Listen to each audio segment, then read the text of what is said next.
ঢাকার শাহবাগে ঋণ দেওয়ার নামে জমায়েত হবার চেষ্টা। সুদমুক্ত ঋণ দেওয়ার প্রলোভনে গ্রামের সাধারণ মানুষকে ঢাকা এনে সমাবেশ আয়োজনের চেষ্টা করছিল একটি চক্র। অহিংস গণঅভ্যুত্থান বাংলাদেশ নামে সংগঠনটি রোববার 24 নভেম্বর মধ্যরাত থেকে সারা দেশে প্রচারণা চালিয়ে শাহবাগে জমায়েত হওয়ার নির্দেশ দেয়। প্রতিশ্রুতি ছিল প্রতি অংশগ্রহণকারী পাবেন 1 লাখ থেকে 1 কোটি টাকা পর্যন্ত সুদমুক্ত ঋণ। এর বিনিময়ে রেজিস্ট্রেশন ফি বাবদ জনপ্রতি 1000 টাকা আদায় করা হয়। রাতে লক্ষ্মীপুরের কমলনগর উপজেলার কড়াইতলা বাজারে 3টি বাস ও 7টি মাইক্রোবাসে করে ঢাকায় যাত্রার প্রস্তুতিকালে প্রায় 2 শতাধিক নারী পুরুষকে আটক করা হয়। স্থানীয় জনতার সহযোগিতায় পুলিশ ও সেনাবাহিনীর একটি দল ঘটনাস্থলে পৌঁছে চক্রটির 11 জনকে আটক করে। কমলনগর থানার ওসি তহিদুল ইসলাম জানান, আটকরা হতদরিদ্র মানুষদের সুদমুক্ত ঋণের প্রলোভন দেখিয়ে সমাবেশে যোগ দিতে বাধ্য করেছিল। 3টি বাস ও 4টি মাইক্রোবাস জব্দ করা হয়েছে, তবে মূল সংগঠকরা ঢাকায় অবস্থান করায় তাদের আটক করা সম্ভব হয়নি।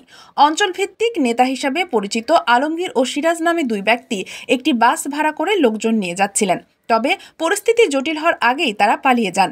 এদিকে সমাবেশে অংশ নেয় এক নারী জানান, ঢাকার সোহরাওয়ার্দী উদ্যান ও শাহবাগে সমাবেশের মাধ্যমে পাচার হওয়া অর্থ ফেরত এনে তাদের মতো গ্রামীণ মানুষের কাছে সুদমুক্ত ঋণের দাবি জানাবেন।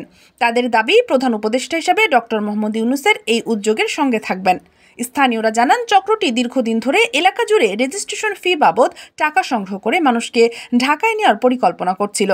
5 আগস্টের পর থেকে এই কার্যক্রম তৎপর হয়ে ওঠে। অনেকেই এই ফাঁদে পড়ে অর্থ দিয়েছেন এবং সমাবেশে অংশ নিতে ঢাকার উদ্দেশ্যে রওনা দিয়েছেন। এই ঘটনায় আইন শৃঙ্খলা বাহিনী আরও তদন্ত করছে এবং চক্রের মূল হোতাদের শনাক্তের চেষ্টা চলছে। দেশ জগৎ ডেস্ক নিউজ।